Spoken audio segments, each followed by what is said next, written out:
Bismillahirrahmanirrahim. Assalamualaikum warahmatullahi wabarakatuh. Alhamdulillahi rabbil alamin. Wassalatu wassalamu al-atamman al-akmalani ala khairi khalqillahi ajma'in. Nabiyyina Muhammadin sallallahu ala alihi wa ashabihi ajma'in. Rabbi shrah li sadri wa yassir li amri wahlul 'uqdatam min lisani yafqahu qawli, amma ba'd. Kita masih lagi dalam syarah Hilyah Talibul Ilm, yang mana pada sesi lepas kita baru habiskan bab ataupun salah satu perbahasan tentang riwayat daripada ahli bid'ah. Dan insya-Allah pada hari ini kita akan sambung lagi dengan bab yang seterusnya, iaitu dalam satu bab yang penting untuk talibul ilm supaya dia terus konsisten, dia terus kuat dan dia terus berada di jalan yang lurus ketika menuntut ilmu, iaitu adab dalam berteman.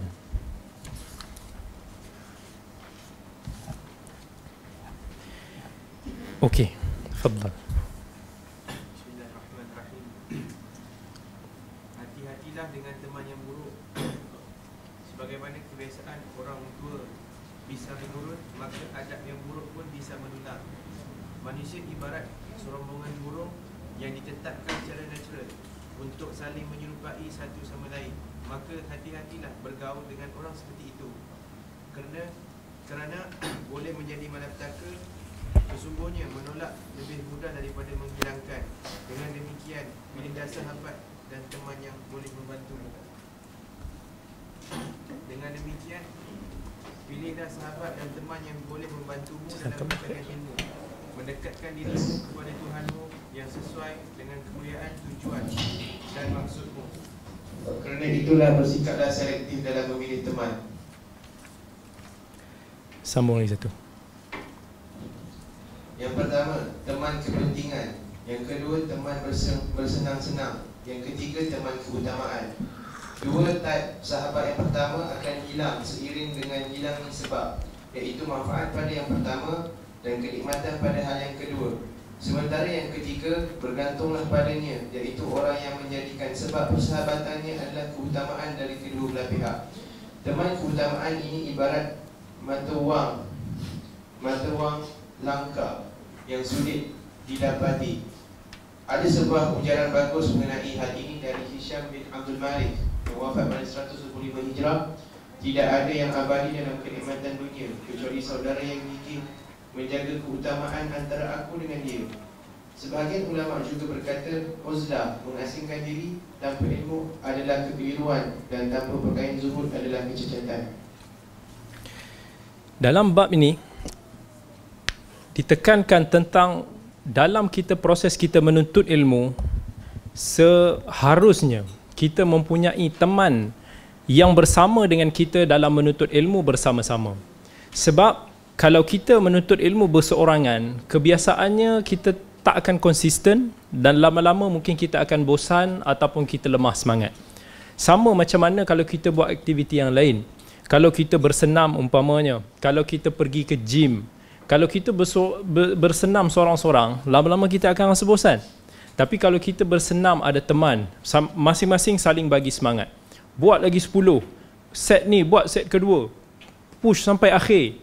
Ataupun kalau kita berjoging bersama kawan, kita tengok kawan kita tu tak penat-penat, kita dah semput, tapi kita tengok dia, kita bersemangat nak cuba beat dia untuk nak kejar dia.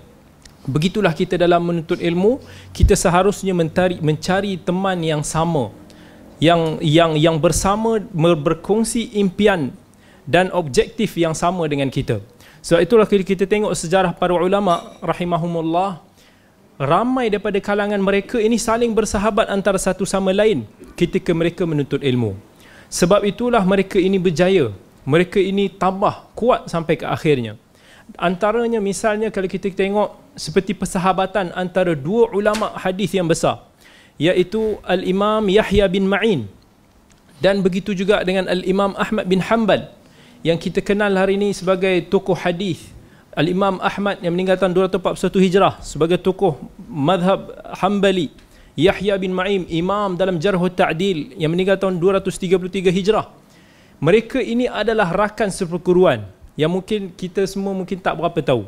Mereka daripada awal sampai satu stage bertahun-tahun lamanya mereka bersama, mengembara bersama, menuntut ilmu together. Daripada usia muda sampailah mereka dewasa, sampailah mereka sudah menjadi peringkat, menjadi ulama. Kalau kita tengok misalnya, kalau siapa yang biasa dengar hadis Al-Imam Abu Hatim Ar-Razi yang meninggal tahun 277 Hijrah, dan begitu juga dengan Al-Imam Abu Zur'ah, sahabat dia yang meninggal tahun 264 Hijrah. Dua orang imam hadis yang besar daripada wilayah Ar-Razi juga adalah sahabat yang rapat, yang saling bermudzakarah, saling berbincang, berdiskus dalam menuntut ilmu. Sampaikan diceritakan tentang Abu Hatim, kisah dia berdiskus dengan Imam Abu Zur'ah dalam keadaan terlalu excited dan happy. Dia tanya tentang hadis ni, tentang jalan hadis ni, tentang status hadis ni, saling berbincang. Sampaikan Abu Hatim excited, dia kata, Masya Allah, apa lagi yang menggembirakan kita daripada diskusi ilmiah sebegini? Siapa lagi yang mampu untuk nak berdiskusi sebegini sebagaimana yang kita lakukan? Maksudnya antara sahabat berdua tu. Kalau kita tengok misalnya Al-Imam Ibn Qudamah yang bersahabat baik ketika menuntut ilmu bersama Abdul Ghani Al-Maqdisi yang meninggal tahun 600 Hijrah, yang mengarang kitab Umdatul Ahkam, yang disebut menghafal 100,000 hadis. Mereka ini adalah para ulama yang mempunyai sahabat-sahabat yang baik, yang memberi kesan yang besar dalam hidup mereka, dalam proses mereka mengaji. Sebab itulah mereka sabar, mereka tabah sampai ke akhirnya. Dan kita juga dalam menuntut ilmu seharusnya memilih sahabat kita yang diibaratkan bahawa kita dan sahabat-sahabat ni diumpamakan bagaikan satu rombongan burung, sekawan burung lah. Yang mana burung ni biasanya tidak akan terbang bersama dengan kawan-kawan dia, dengan corak yang sama, dengan pattern yang sama, pergi ke tempat yang sama. Maka kita pilih sahabat. Dan Allah sendiri dalam Al-Quran telah menyebut tentang hal ini. Allah sebut dalam Al-Quran, wasbir nafsaka ma'al ladhina yad'una rabbahum bil ghadati wal 'ashyi yuriduna wajhah. Allah bagi tahu kat kita, bersabarlah bersama dengan orang-orang yang sentiasa mengingati Allah, memuji Allah, berzikir kepada Allah siang dan malam, semata-mata kerana mengharapkan ganjaran daripada Allah Azza wa Jal. Maka Allah perintahkan supaya bersama, berkawan dan bersahabat yang saling akan mengingatkan kita tentang Allah, saling mendekatkan kita dengan Allah Azza wa Jal. Kerana itu orang-orang yang beruntung ialah orang-orang yang mempunyai sahabat-sahabat yang akan membawa dia ke arah kebaikan, yang mendekatkan dia ke jalan ilmu, mendekatkan dia kepada Allah Azza wa Jal. Sebab itulah dalam satu hadis yang diriwayatkan oleh Imam Al-Bukhari menerusi hadis Anas, ketika mana seorang lelaki Arab Badui datang berjumpa dengan Nabi SAW, lalu dia bertanya kepada Nabi, matas sa'ah? Dia kata, bilanya berlaku hari kiamat? Tetapi Nabi SAW sebagai seorang Nabi, pendidik, pengajar yang bijaksana, dia tak jawab secara ilmiah, dia tak jawab secara detail sesuai dengan peringkat akal Arab Badui tersebut. Nabi tak cakap bahawa hanya Allah yang maha mengetahui, tetapi Nabi bertanya kembali kepada dia, apa yang telah kamu sediakan? Wa madza a'datta laha? Kamu duk bertanya ni tentang bilanya berlaku kiamat ni, apa yang kamu dah prepare, apa yang kamu dah sediakan untuk menghadapi kiamat tersebut? Arab Badui tersebut, dia berterus terang, dia kata la syai'. Maksudnya mungkin dia nak mengatakan bahawa dia tidak mempunyai amal yang banyak. Tetapi dia kata, illa anni uhibbullaha wa rasulah. Tetapi aku ini sangat mencintai Allah dan Rasul. Maksudnya hati dia sangat mencintai Allah dan Rasul, tetapi barangkali amalan dia tidak cukup banyak. Amalan dia barangkali dia merasakan tidak cukup untuk membawa dia ke syurga. Tetapi Nabi SAW jawab dengan memberi semangat kepada dia, supaya dia tidak putus asa, supaya dia tetap berada di dalam landasan agama.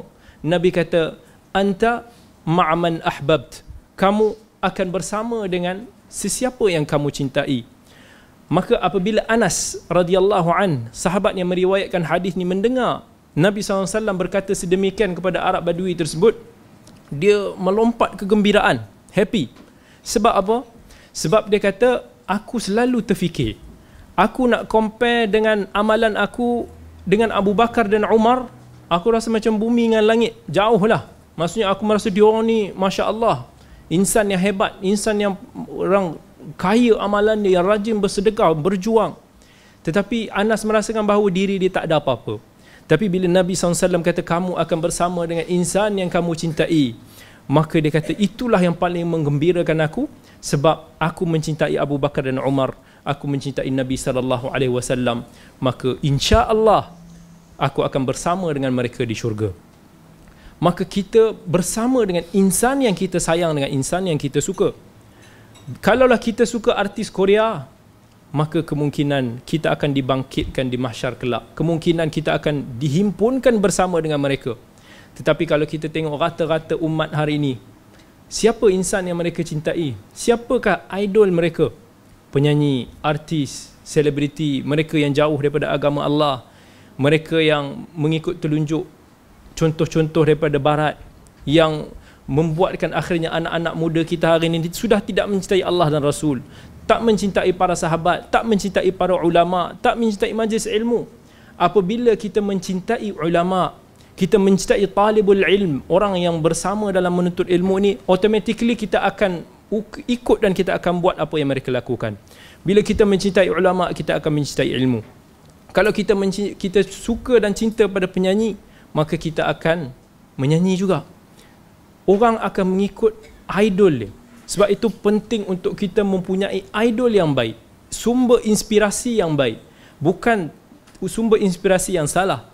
Mereka yang menyukai penyanyi tertentu, mereka akan sanggup mengikuti gaya mereka, berpakaian seperti mereka, menari seperti mereka, berperwatakan, kadang-kadang bercakap pun sama seperti mereka. Dan mereka yang mencintai misalnya artis Korea ke apa, sanggup usaha untuk nak bercakap Korea, sanggup kata-kata sampai terjebaklah benda-benda yang tak disyariatkan dalam agama. Maka pilihlah sahabat, pilihlah kawan yang mampu bersama dengan kita, yang mampu mendekatkan kita ke syurga. Sebab itulah dalam satu hadis yang diriwayatkan Al-Bukhari rahimahullah, Nabi umpamakan sahabat kita ni umpama penjual minyak wangi ataupun tukang besi. Yang mana kalau kita ada sahabat yang tukang minyak wangi ni, sahabat yang baik lah, maka sama ada kita beli dia punya minyak wangi, kita dapat minyak wangi ni, lalu kita boleh dapat manfaat, keluar bau wangi daripada kita. Kalau kita tak beli pun, kita just masuk kedai dia, maka kita akan keluar dalam keadaan ada bau harum tu. Tetapi kalau kita bersahabat dengan sahabat-sahabat yang tidak baik, Nabi umpamakan seperti tukang besi. Kita masuk ke kedai besi dia, sama ada kita kena api dia punya buat besi tu, mungkin baju kita terbakar, ataupun kita keluar dalam keadaan baju kita bau busuk, ataupun badan kita bau busuk sebabkan bau kedai besi tersebut. Maka bila mana kita bersahabat, kita akan mendapat tempias dia. Kalau sahabat kita tu wangi, insya-Allah kita akan wangi. Kalau sahabat kita itu berilmu, insya-Allah kita akan mempelajari sesuatu daripada dia. Kalau sahabat kita itu apa sahaja sekalipun, pastinya akan ada pengaruh dan elemen yang membuatkan kita akan melakukan aktiviti yang sama dengan sahabat kita.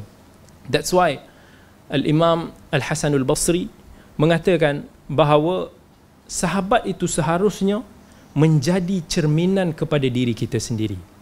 Iaitu bila mana kita melihat dalam cermin, kalau kita tengok diri kita mungkin tak kemas, baju kita sengit ataupun ada kotor, kita akan betulkan, kita akan cleankan, kita akan betulkan balik butang sengit, kita pakai balik butang betul.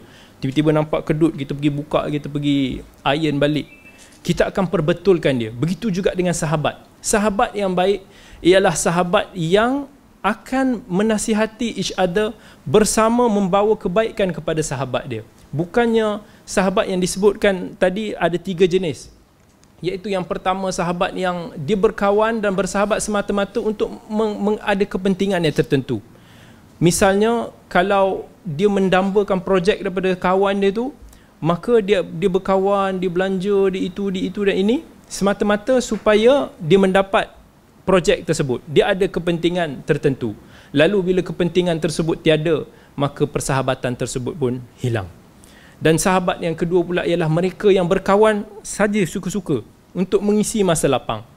Dan yang ini Syekh Bakar menyebut bahawa ia adalah satu perbuatan yang sia-sia, perbuatan yang banyak membuang masa lah. Kita paling-paling boring, kita kata jom kita main game, jom kita pergi sana, jom kita mandi sungai. Boleh, tapi dalam kadar yang dilimitkan lah. Dan sahabat yang ketiga ialah sahabat sejati, sahabat yang boleh memberi kita manfaat di dunia dan membawa kita kepada akhirat. Dan ini adalah sahabat yang paling susah kita nak jumpa, sahabat yang barangkali kita hanya mempunyai satu ataupun dua sahaja di dunia ini. Dan itulah yang diadukan oleh Al-Imam Syafi'i rahimahullah. Al-Imam Syafi'i dalam satu syairnya, ketika dia mengadukan tentang persahabatan dia, dia kata, uhibbu minal ikhwani kulla muwati wa kulla ghadidi tarafi an atharati yuwafiquni fi kulli amrin uriduhu wa yahfaduni hayyan wa ba'da mamati فمن لي بهذا ليتني أصبته لقاسمته ما لي من الحسنات تصفحت عن الإخوان فكان أقلهم عن كثرة الإخوان أهل ثقاتي. Syafi'i bagi tahu bahawa aku suka kepada persahabatan yang mana sahabat tersebut dia bukan akan menutupkan mata terhadap apa kesalahan dan aib yang aku lakukan. Dan sahabat tersebut bukan sahabat yang sentiasa akan angguk dan setuju dengan apa yang aku buat, seolah-olah mengiyakan semua yang aku buat. Tetapi sahabat yang terbaik bagiku ialah apa yang Imam Syafi'i sebut, wa yahfaduni hayyan wa ba'da mamati, iaitu mereka yang menjaga aku ni di dunia dan di akhirat, iaitu yang boleh memberi manfaat kepada dia di dunia dan di akhirat. Kalaulah nasihat tersebut boleh membawa dia kepada keselamatan di akhirat, maka itulah sahabat yang baik. Bukanlah bila mana sahabat menegur kita demi kebaikan, maka kita anggap dia sebagai pengkhianat ataupun kita reject dia sebagai sahabat. Tetapi kita anggap itu adalah salah satu daripada sikap yang sahabat yang terbaik yang cuba untuk membawa kita kebaikan. Dan kemudian Imam Syafi'i sebut, faman li bihadha, macam manalah aku nak cari sahabat macam ni. Dia kata laitani asabtuhu, alangkah baiknya kalau aku menjumpai sahabat tersebut. Lepas tu dia kata, nescaya aku akan membahagikan apa yang berkongsi bersama dengan dia, segala kebaikan yang aku ada, segala kekayaan yang aku ada, segala ilmu yang aku ada, segala hasanat yang aku ada, aku akan berkongsi dengan sahabat macam ni. Tasaffahtu anil ikhwani fakana aqallahum. Dia kata, aku cuba dah mencari sahabat-sahabat sebegini, tetapi sangat sedikit. Dia kata, ala kathratil ikhwan ahlu thiqati, dalam keadaan kawan aku yang ramai ni, dia kata, hanya terlampau sedikit sahaja mereka yang menjadi orang yang dipercayai oleh aku, iaitu mereka yang layak untuk mendapat kepercayaan sebagai sahabat sejati. Maka ini adalah Imam Asy-Syafi'i rahimahullah yang seorang imam ulama yang besar dan seorang ulama yang menjadi tumpuan, menjadi orang kata crowd ramai pada zaman dia, mengadu kekurangan sahabat. Sampaikan dalam syair yang lain, Imam Syafi'i sebut, idza lam ajidu khillan taqiyan fa wihdati aladhu wa ashha min ghawiyyin wa ashiru fa ajlisu wahdi lil ibadati amina aqarru li aini min jalisin uhadiru. Yang dia kata, kalaulah aku tidak menjumpai sahabat yang baik, maka bersendirian itu lebih aku suka, lebih baik daripada aku bersama dengan orang yang seharusnya aku hindari. Fa ajlisu wahdi lil ibadati amina, dan aku duduk bersendirian beribadat dengan Allah itu lebih tenang buat aku dan lebih selesa buat diriku daripada bersama dengan orang yang sepatutnya aku hindari. Hada, dan ini adalah kalam al-Imam Asy-Syafi'i rahimahullah, seorang imam yang saya sangat amazing dan saya sangat kagum dengan ulama yang sebegini, yang seorang imam yang menjadi simbol kepada kebijaksanaan dan kefasihan dalam menyampaikan ilmu beliau. Dan insya-Allah ini kita akan sambung tentang Imam Syafi'i di Pening hari Jumaat nanti. Dan sambung lagi. Bab kelima, etika mencari ilmu dalam kehidupan keilmuannya. Cita-cita yang besar di dalam ilmu. Di antara kata yang diajarkan Islam adalah memiliki cita-cita yang besar sebagai penentu negatif dan positifnya kepribadianmu, dan mengontrol gerak-geri anggota tubuhmu. Cita-cita yang besar dengan izin Allah dapat menghasilkan bagimu dengan banyak kebaikan yang tidak terbatas, agar kamu boleh naik ke tingkat kesempurnaan, sehingga di nadimu mengalir darah keberanian dan semangat berlari di medan ilmu dan amal. Setiap orang melihatmu selalu berada dalam keutamaan dan perkara-perkara yang penting sahaja. Sambung. Memiliki cita-cita yang besar dapat menghilangkan darimu angan-angan dan perbuatan yang hampa dan menghancurkan pohon kehinaan, rendah diri, mudah terbawa arus dan mencari muka. Tetapi sebaliknya, cita-cita yang tinggi dapat menguatkan jiwa sehingga tidak takut dalam bersikap dan menghadapi keadaan apapun. Orang yang kehilangan cita-cita dapat membuatnya menjadi pengecut yang tidak berani berkata-kata kerana merasa diri lemah. Bab baru ini Syekh menekankan tentang kepentingan untuk kita mempunyai cita-cita yang besar dalam menuntut ilmu.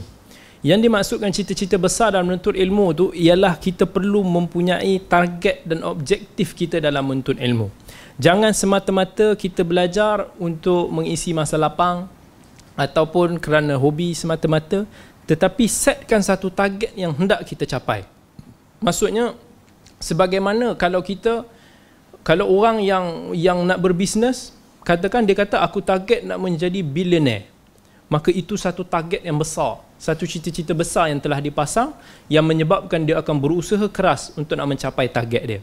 Begitu juga kalau seorang atlet dia kata, kalau dia hanya macam kita ni lah, kalau kita main sukan, kita tak ada target besar, kita main bola ke, kita bergusti lengan ke, kita berapa sahaja sukan sekalipun, biasanya kita kata tak, ni main saya saja, suka-suka je.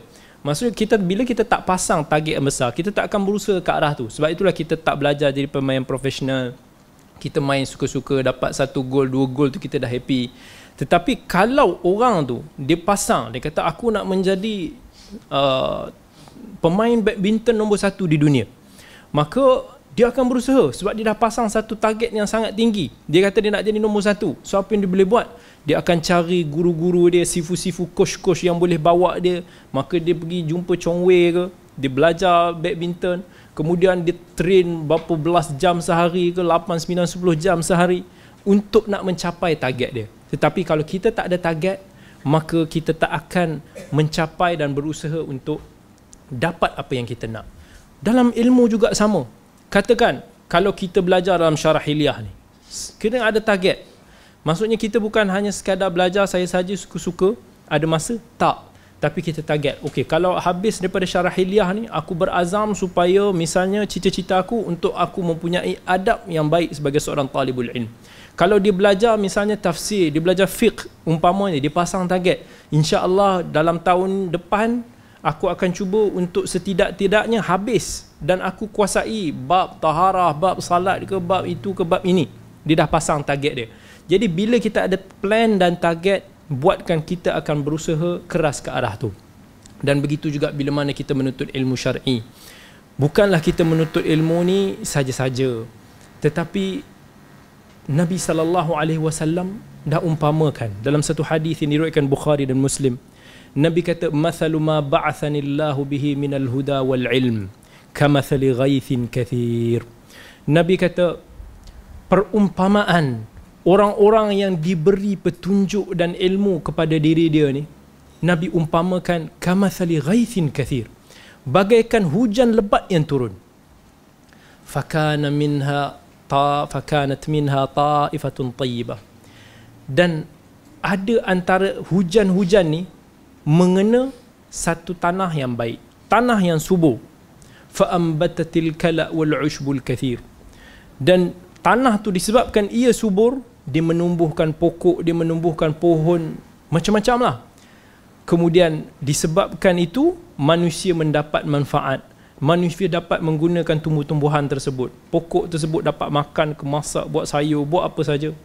Dan dapat lagi air tersebut ditakung, dapat dimanfaatkan air tersebut. Maka ini adalah Nabi umpamakan perumpamaan bagi orang yang menuntut ilmu, orang yang mendapat manfaat petunjuk daripada Allah ataupun ilmu, lalu dia mendapatkan ilmu tersebut dan digunakan ilmu tersebut untuk manfaat orang ramai. Dia ajarkan kepada orang, dia dakwah kepada orang. Dia cuba menarik orang bersama untuk nak mendapat keridaan Allah Azza wa Jal. Menarik manusia bersama ke syurga. Bukannya dia seorang-seorang dia. Ini adalah perumpamaan tanah yang subur. Dan tanah jenis yang kedua Nabi kata, dan begitu juga hujan ini akan mengena jenis tanah yang kedua.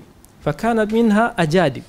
Tanah tu tak subur, tetapi tanah tu bolehlah menakung air. So manusia bolehlah datang, kalau jumpa, ambil air itu gunakan untuk basuh baju ke, untuk nak minum ke, untuk nak apa-apa sahaja. Tetapi tanah tersebut tak mampu menumbuhkan tumbuhan. Dia sendiri tak memberi manfaat kepada orang. Tetapi kalau manusia datang, dia dapatlah manfaat dia.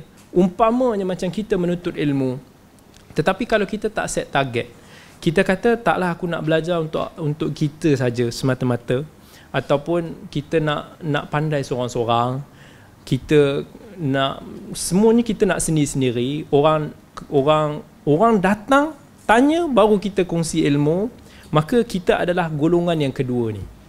Maksudnya kita sendiri tidak gairah untuk nak memberi manfaat kepada orang, tidak berusaha nak menyebarkan manfaat itu seluas yang ada, tetapi kita menunggu orang datang mengambil manfaat daripada kita, baru kita bagi.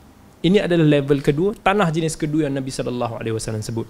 Dan tanah yang ketiga, Nabi SAW kata ada yang tanah yang qi'an, kontang lah, yang takung air pun tak dapat, yang yang tumbuh, nak menumbuhkan tumbuhan pun tak ada, pokok pun tak ada, air pun dia tak dapat takung. Turun hujan, serap, habis. Tak ada air, tak ada pokok. Maka ini adalah perumpamaan orang-orang yang menuntut ilmu ni, tetapi tak berguna, tak memberi manfaat. Tak memberi manfaat kepada orang lain, begitu juga tak memberi manfaat kepada diri sendiri. Dia sendiri tak mengamalkan ilmu dia, dia sendiri lo'lak, dia sendiri belajar, kemudian lupa, dia sendiri malas, dan dia juga tak dapat memberi manfaat kepada orang lain, bahkan memberi mudarat kepada orang lain. Maka kita pilih. Kita bila mana kita belajar menuntut ilmu ni, kita nak golongan yang mana dalam hadis ni? Kita nak nombor 1, kita nak nombor 2, ataupun kita nak nombor 3? Make your choice. Itu orang putih kata. Jadi kita pilih, kita nak yang mana? Maka kalau kita set untuk nak jadi tanah yang pertama, tanah yang subur, kita perlu set goal yang tinggi. Kita perlu ada target yang tinggi, tetapi target yang tidak menafikan keikhlasan kita. Bukanlah kita kata bila mana kita belajar, kita kata kita nak sebarkan ilmu kepada orang ramai, kita kata aku nak belajar sebab aku nak jadi mufti, aku nak belajar sebab aku nak jadi menteri, supaya aku dapat ni. Jangan sampai ke tahap dia boleh menjejaskan keikhlasan kita. Tetapi bila mana kita set tinggi, usaha, give your best. Walaupun kita bukan the best, tetapi sentiasa bagi yang terbaik. Walaupun kita maybe tak dapat jadi yang terbaik, sebab bila kita usaha, Allah akan berkatkan keikhlasan yang ada pada diri kita. Saya dulu sebelum mendengar hadis ni, masa belajar dulu, sebab masa saya membuat satu keputusan yang besar untuk beralih arah daripada satu bidang yang lain daripada bidang yang saya belajar hari ni, bidang arkitektur asalnya. Bila nak buat keputusan pindah ke bidang hadis, bidang yang saya langsung tak ada gambaran, maka ketika itu dia satu keputusan yang besar. Dan bila mana saya belajar mula-mula, saya kata kat diri saya ialah, pertama sekali saya belajar ni sebab selain daripada kita nak mengejar apa yang Allah bagi, tetapi kita nak mengatasi kejahilan diri. Sebab kalau kita belajar terus kita kata aku nak jadi ustaz, aku nak jadi ulama terus, maka kita khawatir bahawa kita termasuk dalam golongan yang Nabi SAW mungkin sebut orang yang belajar semata-mata nak orang puji dia sebagai alim. Tapi yang pertama saya kata saya belajar sebab saya kata saya dah ubah satu keputusan yang besar dalam hidup. Saya dah korbankan satu cita-cita saya yang saya dah idamkan daripada kecil. Maka mestilah bila mana saya belajar ni, saya kata saya nak atasi kejahilan diri sendiri dulu. Saya nak timba ilmu kata sebelum saya mungkin kongsi pada orang ramai. Jadi sebab itu saya rasa dalam tempoh yang lama rasa masih lagi jahil, masih lagi tak cukup. Saya tak mau mengajar kat orang. Kalau kata nak tahulah sebelum ni, mungkin sebelum orang kenal lah, Kawan minta saya ganti kuliah, saya tak mau. Apa pun, kuliah tu simple ke, kuliah tu sekejap ke, kuliah tu dekat ke, tak mau. Saya tak nak. Satu, bukan nature saya dulu. Dan yang keduanya, saya rasa macam saya ni tak ada apa lagi. Macam mana kita nak mengajar pada orang? Dan saya tak mau tergesa-gesa, tak mau rush. Dan kemudian lama, walaupun saya dah balik Riyadh, saya rasa dalam 3 tahun selepas saya balik Riyadh, saya tenang tanpa siapa-siapa yang tahu. Jadi kita belajar sendiri, kita teruskan buat kita punya mission dan vision. Sampailah lalu dekat hadis ni. Hadis ni kita tahu. Tapi kadang-kadang Allah tak campakkan kefahaman tu until berapa tahun. Sebab tu kadang-kadang Ali bin Madi dia bagi tahu. Iba Ali bin Madi ni kadang-kadang satu hadis tu kami nak jumpai satu illah dan masalah di kemungkinan 40 tahun selepas tu. Jadi kadang-kadang hadis ni kadang-kadang kita tahu secara teori.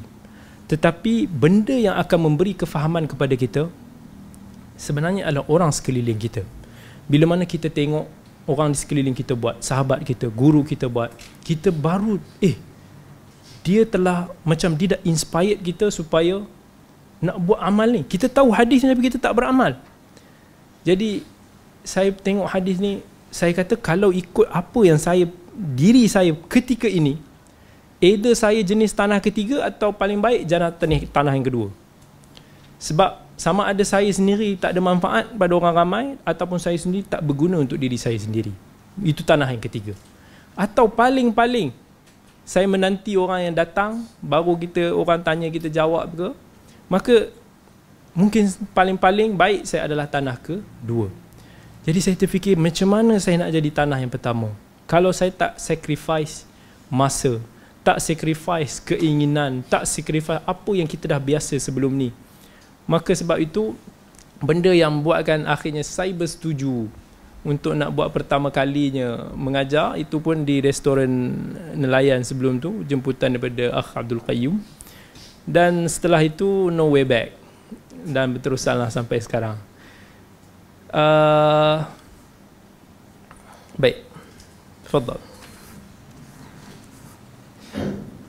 Jangan menganggap sama antara cita-cita yang besar dengan kesombongan, kerana antara keduanya terdapat perbezaan yang sangat jauh, seperti jauhnya langit dan bumi. Cita-cita yang besar merupakan perhiasan para pewaris Nabi, sedangkan kesombongan adalah penyakit para penguasa zalim. Bila kita bercita-cita tinggi, bukan bermaksud kita mesti berlaku bongkak pada orang lain. Ini satu kadang-kadang penyakit yang menimpa talibul ilm. Sebagaimana kadang-kadang orang yang dia bisnes besar, bercita-cita besar, dia kata aku nak jadi billionaire. Kadang-kadang sampai dia perendah pelekeh ke orang tu. Kamu ni sampai bila nak makan gaji? Marilah kita jadi jutawan usaha sendiri. Sebab dia sampai kadang-kadang tak disedari dia memperendahkan peranan orang tu. Orang tu mungkin tak semua orang bekerja sama, berkongsi hadaf ataupun tujuan yang sama dengan kita. Ada orang bekerja kepuasan diri. Dia kata aku memang suka nak sambungkan wire jadi electrician. Dia suka. Tak kisahlah gaji besar ke gaji kecil. Ada orang dia kata aku nak jadi cikgu di pedalaman. Biarlah kesusah ke aku hidup macam mana pun, tapi aku puas bila mana tengok anak-anak dapat ilmu, dapat belajar, dapat manfaat. Jadi kadang-kadang secara tak sedar orang memperlekehkan orang lain disebabkan cara dia yang berbeza. Begitu juga kita dalam menuntut ilmu. Walaupun kita ada cita-cita yang besar, tetapi jangan kita sampai memperlekehkan kawan kita yang tak mungkin kita rasa tak sebesar cita-cita kita. Kita kata okey, aku berazam untuk nak berdakwah secara global, nak pergi berdakwah nanti sampai ke macam Dr. Zakir Naik ke apa ke, sampai ke taraf tu. Tiba-tiba kita pergi ke kawan kita, sampai bila kamu nak duduk kat surau ni? Pergilah keluar sikit. Kita perlekehkan peranan dia. Maka jangan sampai ke tahap tu. Kalau kita sampai ke tahap tu, maka bererti kita telah berlaku sombong, kita telah ada sifat-sifat ujub ataupun takjub, kagum pada diri sendiri punya cara. Maka benda itu perlu berhati-hati bagi penuntut ilmu. Jangan samakan semua orang dengan kita, tetapi setiap orang ada peranan, dan setiap orang yang memegang peranan tu bagi yang terbaik, give the best. Moga-moga manfaat tu tersebut dapat dimaksimumkan. Sama. Wahai pencari ilmu, milikilah cita-cita yang besar, dan jika sudah ada, janganlah kamu melepaskannya. Syariat telah mengisyaratkan tentang pentingnya cita-cita ini yang terdapat dalam fiqh-fiqh yang biasa terjadi di dalam kehidupanmu, agar kamu selalu sedar akan pentingnya memegang teguh cita-cita tersebut. Contoh fiqh yang dimaksudkan seperti bolehnya tayamum bagi mukallaf ketika tidak menemukan air, dan dalam keadaan tidak adanya air tersebut tidak membuat dirinya harus menerima hadiah air untuk berwuduk dari orang lain, kerana hal tersebut termasuk pemberian yang dapat diungkit sewaktu-waktu, yang dapat merosak keinginannya. Maka kiaskanlah perkara lain seperti kejadian di atas. Allahu a'lam. Maksudnya bila mana kita belajar, kita bercita-cita besar, kita nak jadi orang yang mulia, kita nak membantu orang, maka Syekh kat sini menekankan kepada kita, jangan sampai ke tahap bila mana kita mencari kemuliaan tetapi sebaliknya kita menumpang kemuliaan orang lain. Maksud kat sini sebagai talibul ilm, jangan kita banyak meminta-minta. Jangan kita anggap macam kita kalau kita jadi seorang penuntut ilmu ni, kita mengharapkan, misalnya kita mengharapkan semua orang akan bantu kita, semua orang akan sponsor kita, semua orang akan belikan untuk kita macam-macam atas dasar kerana kita berjuang di jalan Allah fi sabilillah. Yang ini satu sikap yang sendiri secara peribadi saya kurang setuju. Sebab dia nak kata seorang penuntut ilmu perlu belajar untuk survive dan independent. Kat sini dibawa umpama dengan tayamum. Maksudnya kalau tak ada air, maka kita bertayamum. Maksudnya jangan kita hidup dengan kadar yang kita mampu. Jangan kerana kita mau, kita katakan kita nak makan sedap, maka kita meminta duit daripada orang lain. Maka kita cuba survive, kita cuba hidup sedaya yang sekadar yang kita mampu. Talibul ilm, walaupun memang para ulama terdahulu ramai orang bantu dan kita sangat galakkan dan kita sangat appreciate kepada jazahumullahu khair, kepada para penginfak yang telah menginfakkan banyak hartanya ke fi sabilillah untuk membantu talibul ilm. Jazahumullahu khair. Kita doakan semoga Allah kurniakan mereka syurga.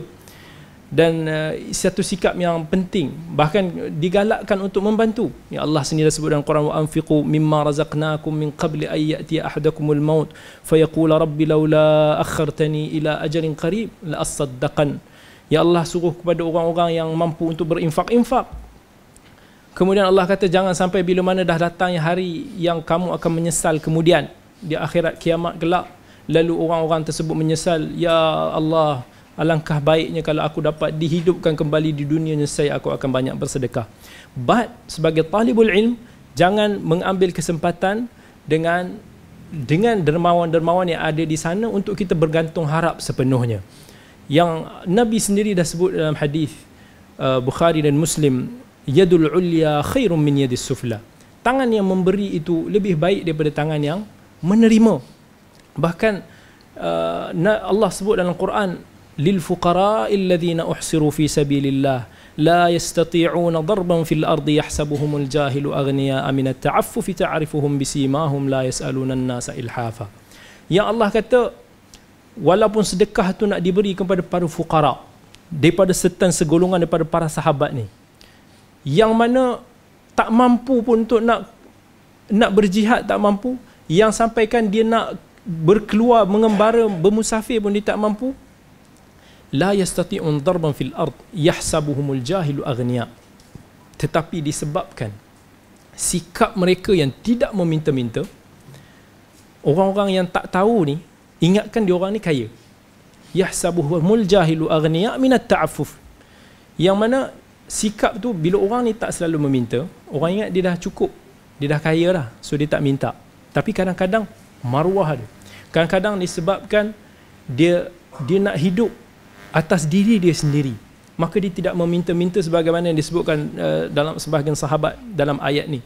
Maka Allah puji mereka ini, bahkan Allah kata mereka ini ta'rif wujuh, yang dalam ayat seterusnya gitu Allah kata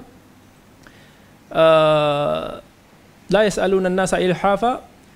Kemudian Allah kata mereka ini kamu dapat tahu dia punya tanda-tanda pada karakter pada diri dia. Kita tahu bahawa orang ni mempunyai karakter yang baik. Maka talibul ilm kurangkan daripada kita mengharapkan ihsan daripada pihak lain tetapi survive. Kalau kita rasa macam kita perlu duit, cuba cari sedaya mampu mungkin. Bukan bererti kita perlu menolak bantuan yang diberi. Bahkan Nabi SAW menerima hadiah yang mana orang beri kepada dia. Tetapi Nabi mencela kepada orang yang mudah ataupun banyak meminta-minta. Dalam hadis yang diriwayatkan oleh Al-Imam Muslim, Nabi SAW kata, "Man sa'alan nasa amwalahum takathura fa innama yas'al jamra jahannam." Siapa yang banyak meminta-minta harta daripada manusia ini, maka Nabi kata seolah-olah dia telah meminta batu daripada api neraka. Bahkan dalam hadis riwayat Ahmad, Nabi kata, "Man sa'alan nas wa indahu ma yughnih." Siapa yang meminta kepada manusia sedangkan dia dah ada apa yang mencukupi buat diri dia, maka Nabi kata, "Fa innama yastakthiru min nari jahannam." Maka dia seolah-olah telah meminta ataupun dia semakin potensial besar dekat diri dia dengan api neraka. Maka hati-hati. Seorang sahabi jalil, Hakim bin Hazim kalau tak salah saya, riwayat kepada hadis dalam Sahih Bukhari, yadul ulya khair min yadis sufla. Dia kata satu hari dulu aku selalu minta. Sikap dia yang dia suka-suka minta. Dia tahu Nabi SAW pemurah. Dia datang kat Nabi minta, Nabi bagi. Dia datang lagi, Nabi bagi. Dia datang lagi, Nabi bagi. Nabi, bayangkan, Masya Allah, seorang insan yang berhati suci dan mulia. Kalau kita lah, orang datang berkali-kali, udahlah, tutup pintu, tak payah buka rumah, tak nak lah. Ataupun kita tahu dia ni mesti, dia ni message aku ke, dia ni call aku ke, mesti sebab dia nak minta ni. Tetapi Nabi SAW ambil sampai ke tahap Hakim datang, Nabi dah tak ada benda dah. Sampai Nabi kata, kalaulah aku ada, nescaya aku akan bagi. Tetapi Nabi bagi satu nasihat. Dia kata sesungguhnya harta ini enak. Dia kata benda yang orang akan buat kat orang addicted. Kalau dah dapat, nak lagi. Jadi Nabi kata siapa yang memperolehinya tanpa mengharapkan dia, maka moga Allah berkati dia. Tetapi sesiapa yang mendapat satu harta tu dengan jiwa yang nak, tamak, mau kepada benda tu, maka itulah yang Nabi SAW cela dan Nabi nasihat kepada dia hadis tersebut. Lalu Hakim bin Hizam terkesan dengan nasihat ni. Sampai lepas tu dia kata, aku berazam lepas daripada ni, aku tak akan meminta lagi kepada sesiapa. Dan dia berpegang betul dengan nasihat Nabi tu. Sampaikan Nabi SAW wafat. Dia berazam sampai dia matilah. Kemudian datangnya zaman Abu Bakar. Abu Bakar bila dapat harta rampasan perang, dia sebagai mujahid, dia mesti akan dapat sebahagian ghanimah, akan dapat harta rampasan perang. Dia kata dia tak mau. Sampai zaman Umar, berlaku harta rampasan berkali-kali banyak, dia punya bahagian nak bagi pada dia, dia kata dia tak mau. Sampai Umar tanyalah dia, maksudnya dia dah, itu hak dia, dia ambil tak ada masalah pun.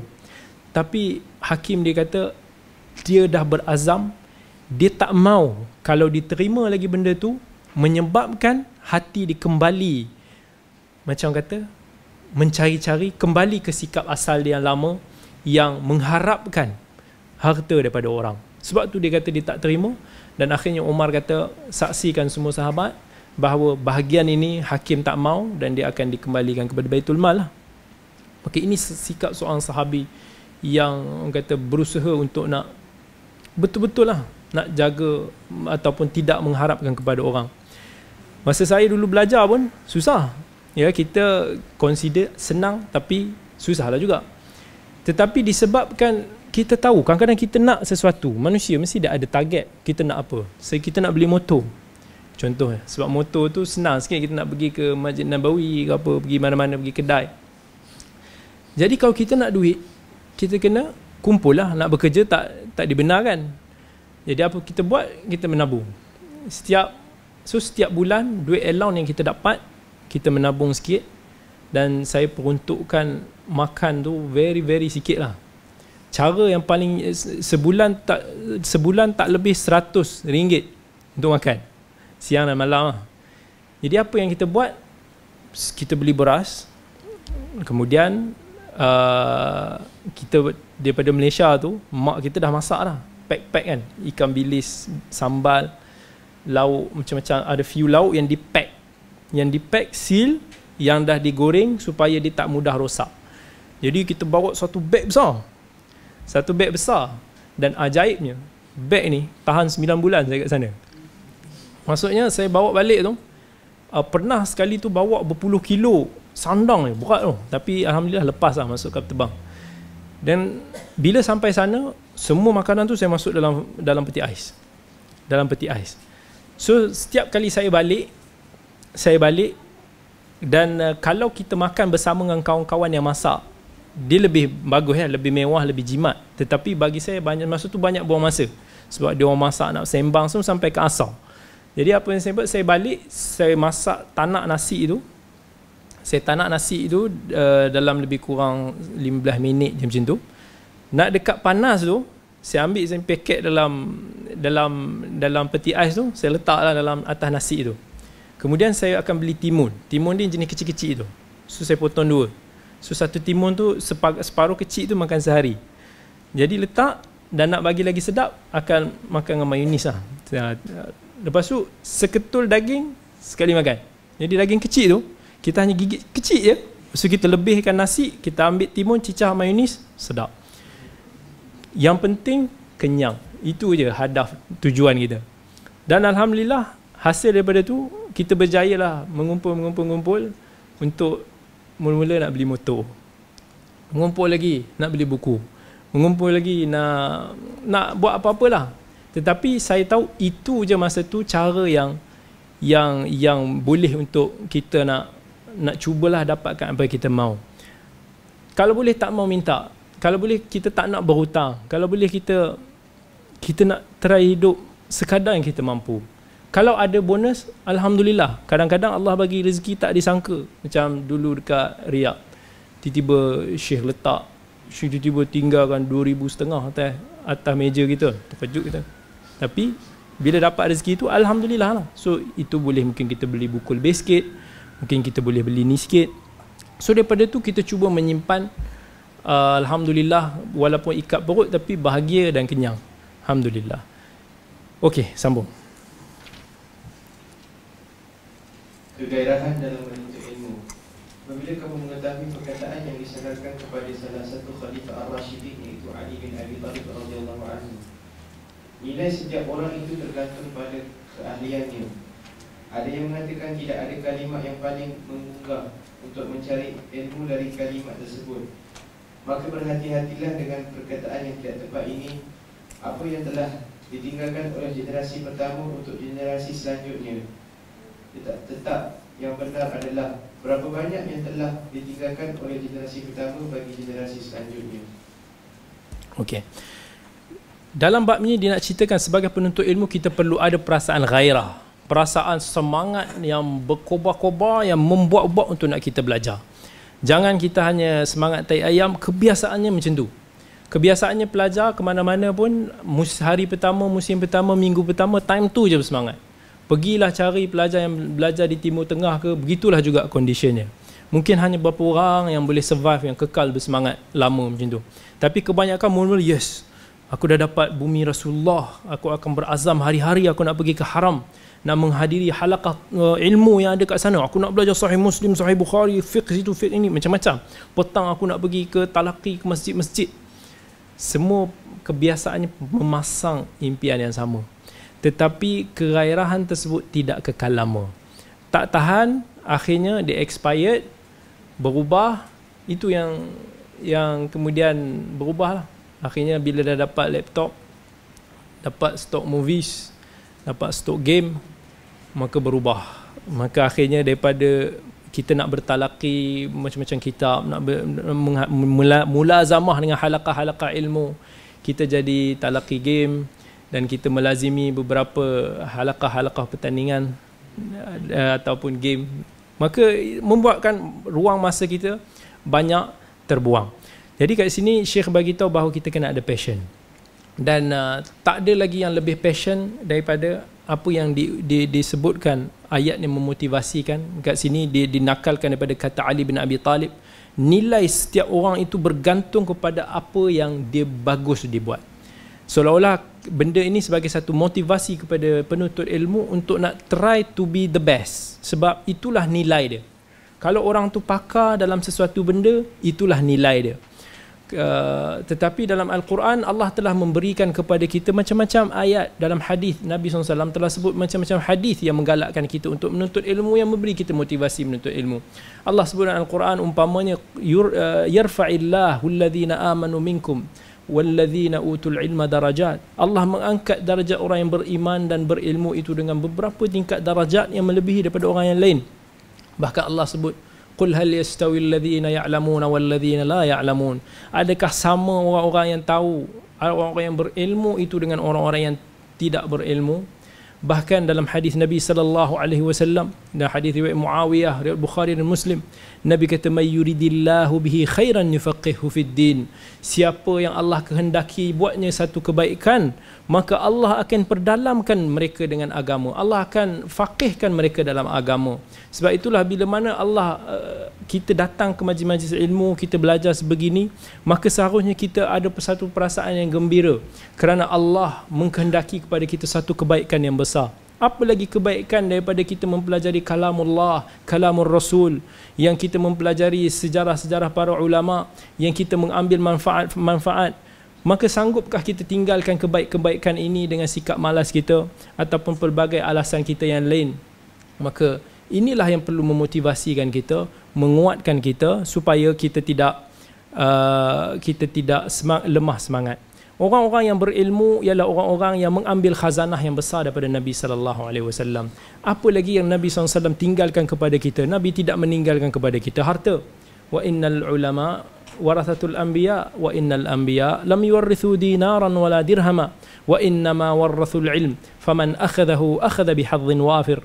Yang Nabi SAW bagi tahu dalam hadis Abi Darda, riwayat Abu Daud, Nabi kata sesungguhnya para nabi ini pewaris mereka ialah para ulama.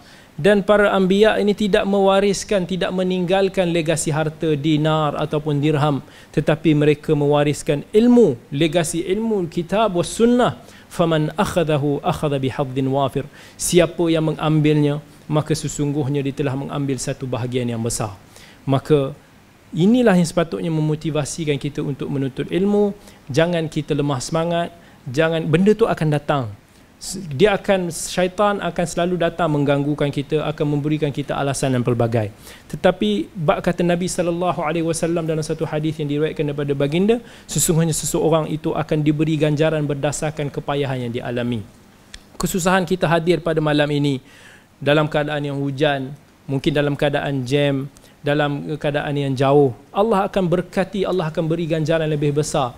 Tidak sama orang-orang yang sambil dia menonton di rumah makan kuaci ke apa, sama dengan orang-orang yang bersusah payah datang. Keberkatan yang Allah bagi itu lain.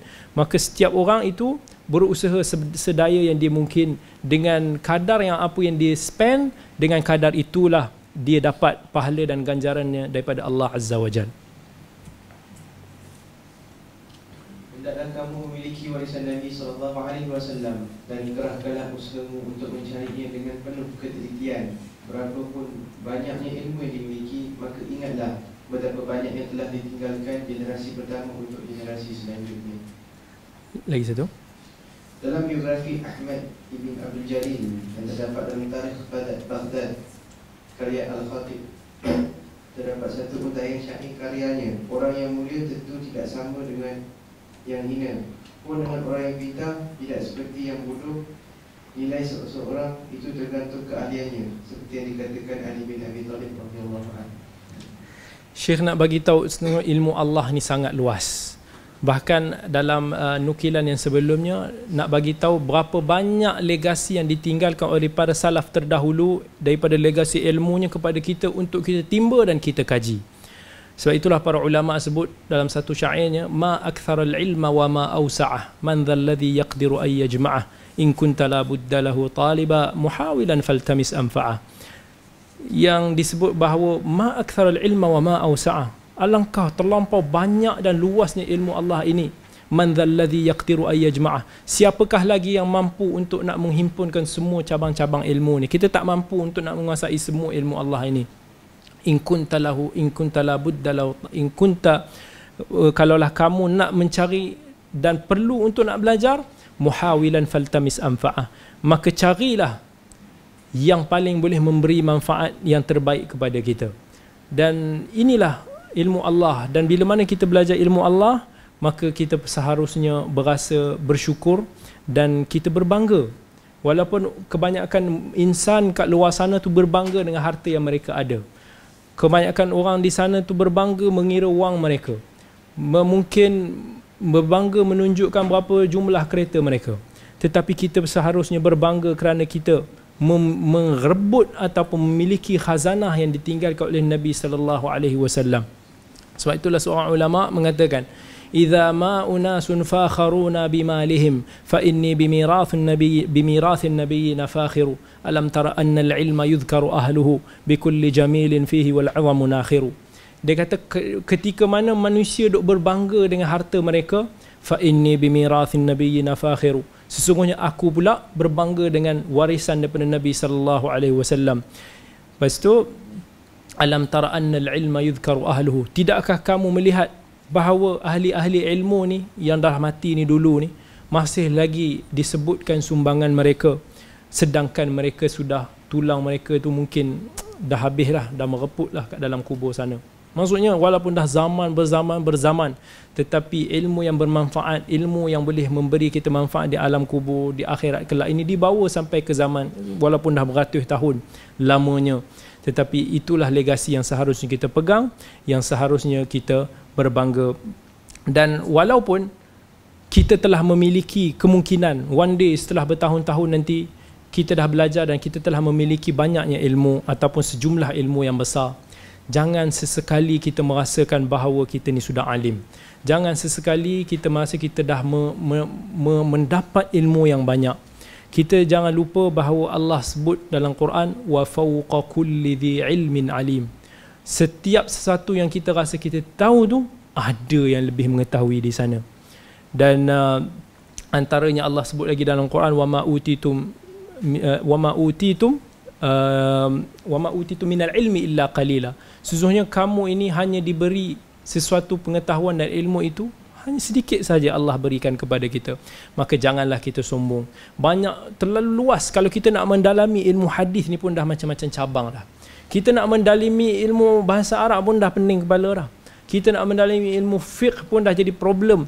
Macam mana kita nak sambungkan antara nak faham hadis-hadis Nabi dari sudut fiqh.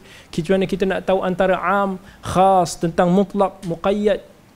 Apa beza antara am dan mutlak? Itu pun mungkin kita pun masih keliru. Apa maksud am, apa maksud mutlak?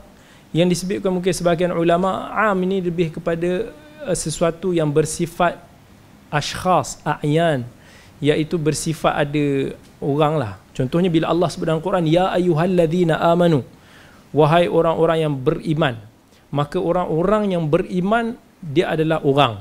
Ataupun bila kita cakap izbahu baqarah, sembelihlah lembu, maka kat situ baqarah ni adalah satu jiwa, dia adalah termasuk dalam bab am. Dan kalau mutlak ni pula dia bersangkut paut dengan hal, sifat. Misalnya kalau Nabi SAW kata, idza staiqadha ahadukum min naumihi, kalaulah kamu bangun daripada tidur. So tidur ni adalah sifat ataupun situasi yang dilakukan oleh seorang. So mutlak, sama ada tidur tu siang ke tidur tu malam ke.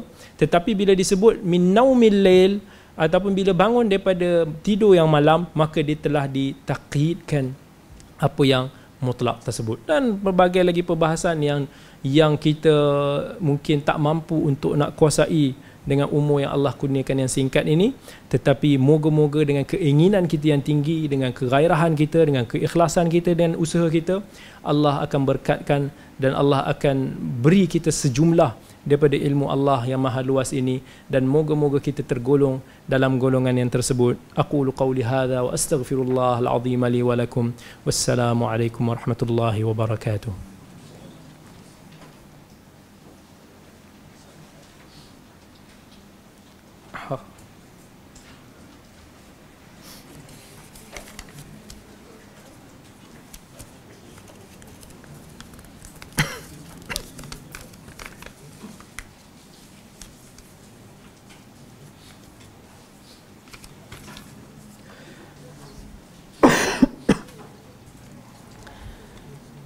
Apakah syarat-syarat salat jamak kerana hujan? Adakah boleh dilakukan di rumah atau di dewan atau sebagainya? Syarat salat jamak, bila mana jamak ini kita tahu dia lebih luas. Maksudnya bila mana jamak ini dilakukan, dia mesti ada unsur masyaqqah. Unsur benda tu susah dilakukan pada waktunya. Begitu juga kalau kita nak perincikan banyaklah yang lain. Kalau orang sakit dalam situasi yang kita tahu dia akan didoskan, dipengsankan selepas itu dan dia tak dapat nak bangun untuk nak salat pada waktunya, maka dia boleh untuk nak melakukan jamak.